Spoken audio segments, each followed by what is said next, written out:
Hello everyone, it is Joe here from OmniPoke, the channel that brings you guys everything Pokemon. If you're looking for PTCGO codes, including the stuff from Crown Zenith, make sure you check out the Potown store. You can get a 5% discount on your orders using that code OmniPoke. For today's video, we are going to be looking at the top 16 deck lists from the Bangkok Regional League.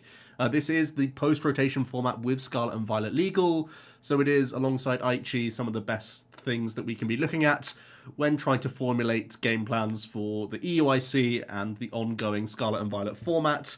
From what I can tell, this was over a 500-player tournament, so it should give us some good insight into what are some of the best decks going into post-rotation. And similar to the Aichi tournament, it was actually won by a Lost Zone variant, and there were also two other Lost Zone decks in the top four as well. So it definitely seems like Lost Box is the deck to beat going into the EUIC. There was, interestingly, an Arc Tina, not only in second place, but also making a top 8 placement, with one Lugia and two Guardi EXs also in top 8. So Gardevoir EX still continuing to have great placements in the post-rotation format. I am going to leave a link in the description below if you're interested in watching some of the gameplay. I was able to find on a Facebook page a link to the top 16, top 8, top 4, and finals matches. So if you want to check those out, you certainly can. I'll once again post that in the description. But today we're going to be looking at the deck lists themselves, and I have bunched everything in terms of archetypes. So we're going to be looking at a ton of Lost Box things together in one go, then we'll be jumping towards these other archetypes. So we'll start off with the first place deck list, and it is a Mirage Gate based build, which is incorporating Zamazenta and Snorlax. So that's why we're seeing Metal Energies in here. We are playing the Skyseal Stone alongside Raikou V and Drapion V. Definitely, obviously, great ways to uptrade. As we've seen, Lugia did make top 8, so it still feels like having Raikou in here is quite valuable. For mirror match situations, Hawlucha seems to be a really important card, as it can help you out with your Lost and Mine shenanigans and keeping up in that race. It also seems really valuable if you just find this card early. Whenever your opponent plays an escape rope against you and you allow your Hawlucha to get knocked out, then you can Clara back Hawlucha for extra activation. So I think that's pretty mandatory in the mirror. We also have Roxanne, which can be handy in mirror. Sometimes you can put the opponent out of like finding their next Clara combination and that sort of thing. So that's also pretty cool. It seems like with the loss of Ordinary Rod, we're just going to Recyclers and Claras as the go-to for all the recycle that we need for our gates and for our Pokemon continuous chain. I think the only real things that are super interesting about this list is that it's playing only one Cram, so it's leaning quite heavily into the gate shenanigan attackers, but overall pretty nice list to see. In the top 4 then, we have a slight adaptation where we're adding in a third V Pokemon attacker in Galarian Zapdos, and obviously one Fighting Energy. This is obviously going to help out against the Arceus players, but also against any Miraidon players, because they typically will be going wide with lots of Regieleki V, so you can certainly punish them with some decent type coverage there. This has a lot less one prize like gate threats. It's really just leaning into Sable and Cram a lot more, and of course Radiant Greninja. So you are a little bit limited in that respect. But the other big thing we're seeing here is Pokegears being weaved into the deck list, just for easier access to Colress throughout the game, which can't be understated, really. So yeah, I really like gear in the post-row format, even if it is just a lower count, just like 1 or 2 copies in here, just to give you extra access to Colress, because it really does feel like a different deck when you do and don't hit that. So I do like that inclusion overall. You also see a cheeky Lost Vacuum. I don't know how impactful it is with just 1 copy. But it can be an extra path bounce, which I suppose is relevant for Zapdos and Drapion for their attack reductions. So just a small note there, really. We have another top 4 list, which is also incorporating the Zapdos. This is honestly very similar to the last one we've seen, just 1 less gear and a Roxanne. And it actually plays Snorlax in here as an additional 1 prize attacking threat, which I do think is pretty valuable, especially because we'll be seeing a decent number of Lugia and Arceus builds. If you can spit innocently into a thumping Snore, it can keep you on that 1 prize map against those sorts of decks that little bit longer, which I do think is pretty valuable. In top 16, we saw a pretty different list, this time incorporating Darkness Energy and the Malevolent Charge Galarian Moltres. Obviously, Dark typing is still strong, like with Mew and with Gardevoir EX that could otherwise be quite a tanky Pokemon. The Moltres can be pretty handy here. Anchor Abominable, obviously when we have so much careful counter placement with Lost Mine, we can bring things into range for gate knockouts, which is pretty interesting. The other real standout card I saw here was the 1 copy of Cancelling Cologne. It's interesting that this deck is choosing not to play Horlucha, but is instead trying to go around the mirror match by having a Cologne play and a 2nd copy of Boss in their deck list, so that they can shuriken through things, I suppose, is the main idea here. Just a different way of going about things, but still trying to tech for their mirror match in some way, shape, or form, which I thought was pretty interesting. And Moltres gives you that sort of late game beat stick potential that we do lack when we don't play Radiant Charizard. So I do like that option as well, where we're in this list trying to be much more one prizey throughout the majority of the game, and Fiery Wrath just becomes this massive damage option. I think we have a couple more top 16 lists. Lost Box was everywhere. This again isn't too different from some of the other things we've seen. The real standout being an Echoing Horn, which can be again helpful with Zapdos, reducing its attack cost in certain instances, but also just giving yourself more lower hit point Pokemon to Lost Mine through. I'm a little surprised by just 1 Sableye. It seems like such a big build around, and we still get to 10 fairly quickly. So I think I would always be playing 2 copies of that card. But overall, more things that we've already seen at this stage. And then finally a slightly different variation. This time it's going to be the Aquastorm Kyogre based build.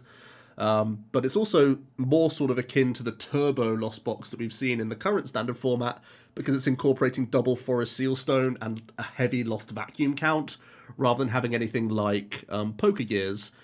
Obviously, the upside here is that Vacuum can add to our Lost Zone count early. Ideally, we get to 7, so that we can be threatening Dragonite V as quickly as possible as the main sort of gate combo mon here. There's also Yogaloop Medicham, which I'm not too certain on, but it can possibly be like a decent mirror match card. If we are going to be lost mining things and then getting an extra turn out of it, it can be pretty cheeky. Again, it's an alternative to Horlucha, because you can hit something for 7 and 5 quite happily, and then the Medicham lets you Yogaloop through a Comfey, and then you can go back into a Sableye unchecked. So it can be pretty cheeky in that regard. You could also do the Yogaloop on the Manaphy, and then of course you have the freedom to Greninja through them on the following turn. So a couple different ways to try and play around the mirror match is kind of interesting, and having that burst potential from Kyogre is still a very powerful late game option. Trekking Shoes is kind of the card that I'm a bit questioning of here, but I suppose it is trying to get to 7 no matter what, and if the deck sort of doesn't achieve that, it's going to be pretty weak. So don't mind seeing maybe a couple in here, but I once again would think about a second Cram. Even though this deck can reach the 7 quickly, it requires you to always commit a V, just because of the nature of your Forest Sealstones, and that does make me a little bit nervous.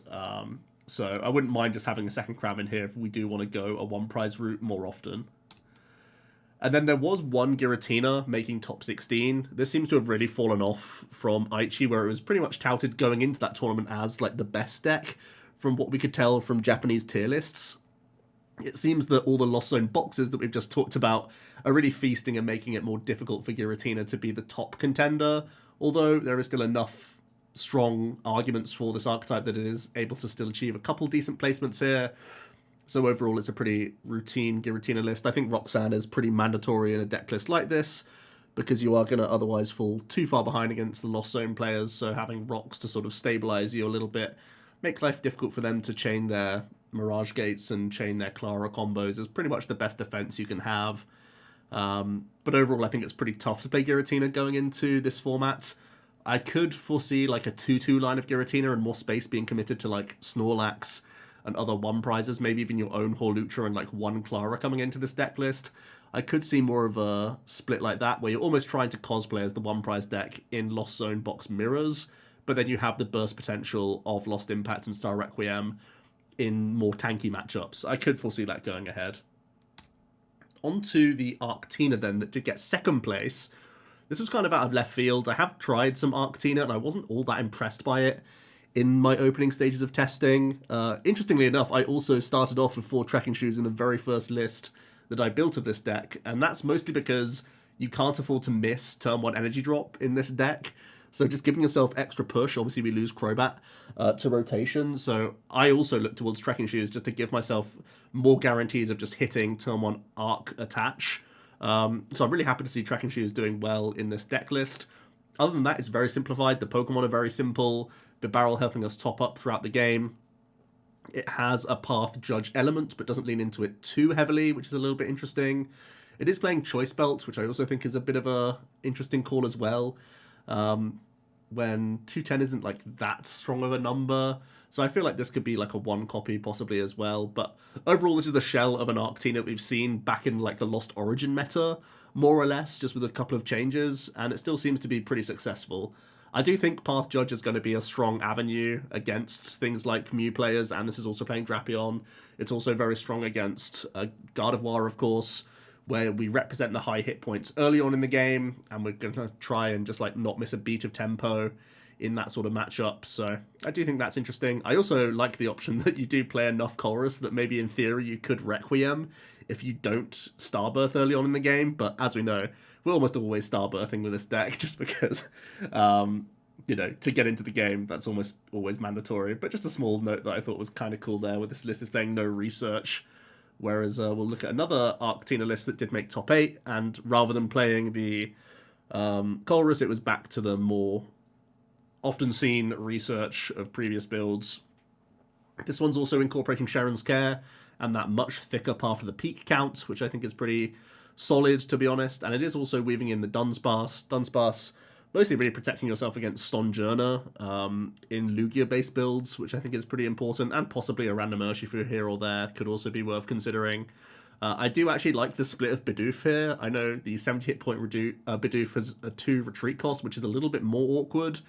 But if your opponent is going to Lost Mine, and if they have Echoing Horn players, I'd much rather have a 70 hit point Bidoof in my deck rather than a 60 hit point one. So just a minor thing there. I think the split is probably worthwhile. And Sharon's Care definitely seems reasonable when there's so many Lost Zone decks trying to do little chips at you the whole game, and you're just going to play like a thick Arc deck in that matchup and just try and spam Judge and Sharon when you can and undo turns of their damage. Definitely seems like a reasonable choice. And also the Dunsparce, of course, can come in if there are going to be Skyseal Stone Zapdos plays from the opponent. And by that same merit, even thicker path seems like a pretty solid choice there. There's also a top 16 list that's incorporating Flying Pikachu. Now, Flying Pikachu is much worse because Sableye can still sprinkle you, and we have no way to stop that. Obviously, we lose Big Parasol. So I feel like the Pikachu's a lot weaker, and there's so much Raikou V already in Decklists, and Quad Rope is in so many of the Lost Zone box lists.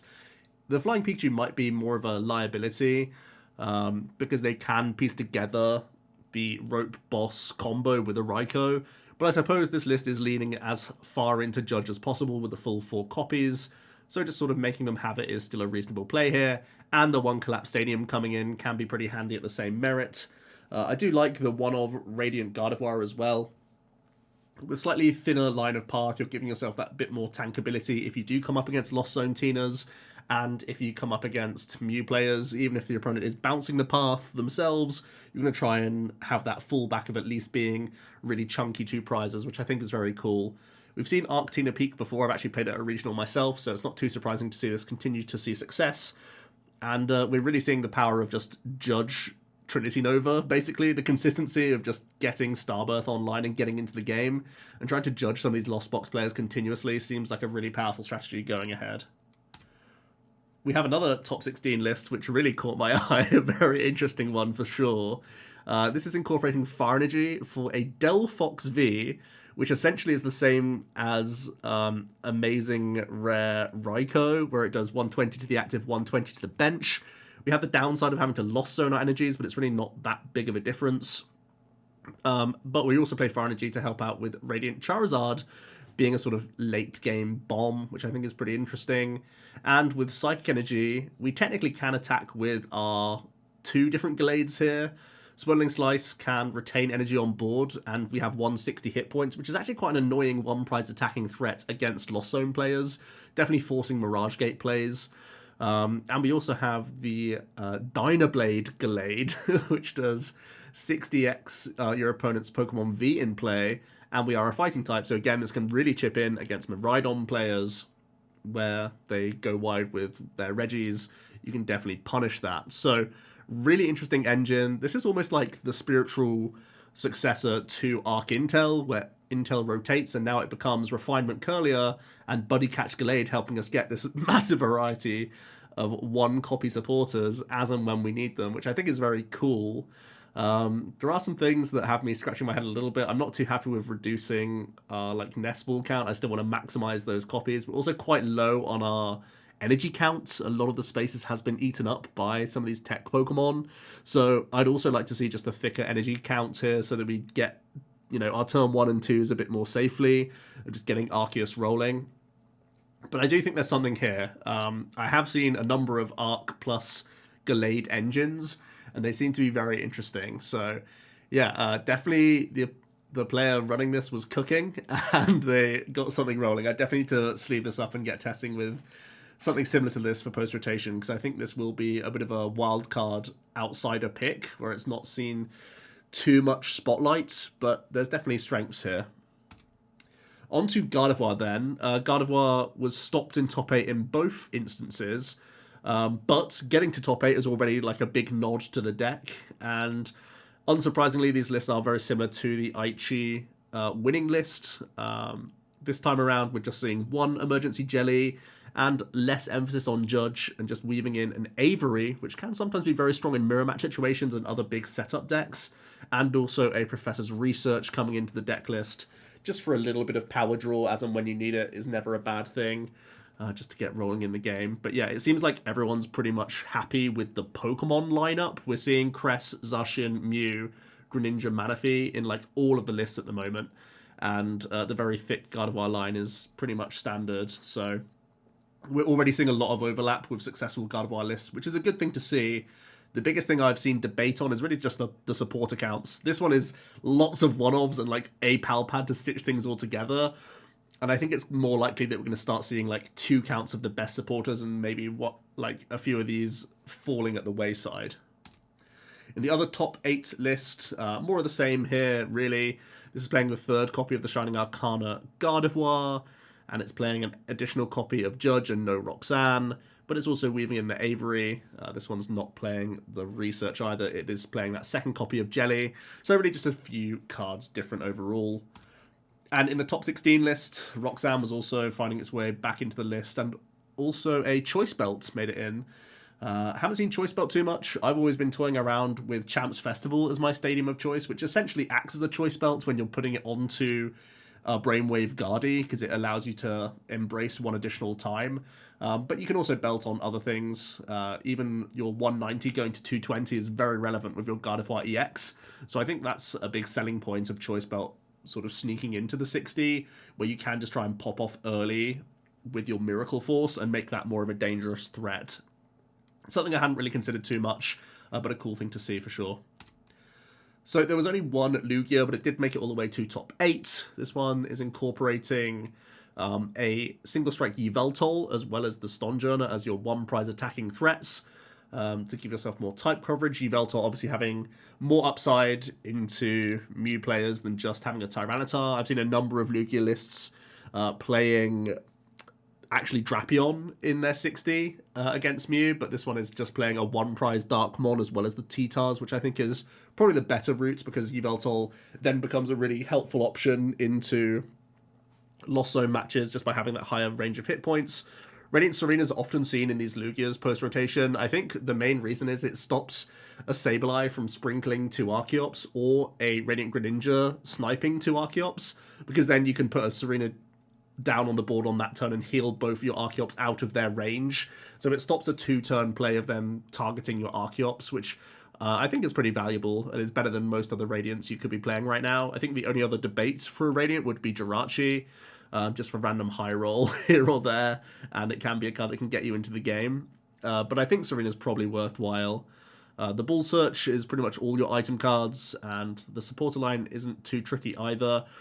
There's maybe some argument of adding in a Serena over one of your copies of Boss just to give yourself an extra bit of discard in the deck, but overall, pretty reasonable. Mezagoza's really won me round in Lugia as well. I thought this card was absolutely troll. I thought it was just worse than Pokeball when I was initially looking at the card, but it seems to be more valuable than Tower of Darkness, and it doesn't surprise me that it's seeing play in the deck because we just need extra outs to get into the game ultimately, and this adds to our stadium count, so very reasonable there.